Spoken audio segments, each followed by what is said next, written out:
Ben là, on a une manifestation pour soutenir les élèves de Bergson contre les violences policières qui sont passées l'année dernière et il y a 2 ans.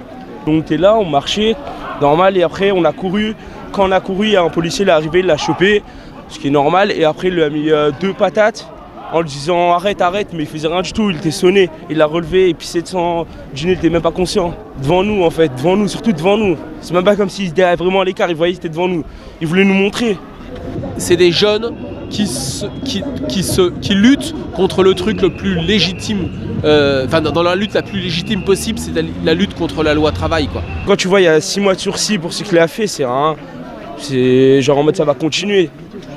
Ça va jamais s'arrêter. Si tout le monde se prend sur sursis, ça va jamais s'arrêter. Il faut au moins une personne elle prenne quelque chose pour que les policiers ils voient qu'il y ait des choses. Il faut absolument qu'on réussisse à faire diffuser cette idée que les violences policières sont pas admissibles et qu'on peut pas laisser la société évoluer avec des trucs comme ça, et surtout lorsque c'est conjoint avec une répression administrative qui semble justifier de façon plus soft un système entier en fait.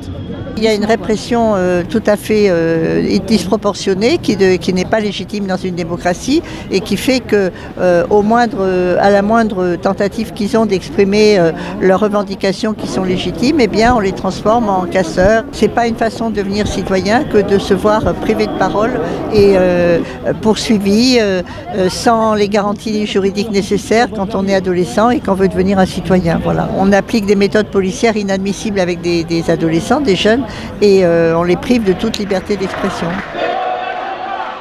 Moi je suis le seul, je suis le seul de Bergson encore là. Nous en seconde, on pouvait organiser ça dans les lycées, on avait des classes, on pouvait organiser, mais là pas du tout, là ils ont peur. Ils ont peur, sauf que eux c'est nos profs, on va pas les manger. On a eu des mots. Les profs quand tu leur parles un peu, tu peux même pas leur parler avec eux parce qu'ils vont dire directement à la directrice, comme quoi il y a lui qui font des manifestations et on peut prendre.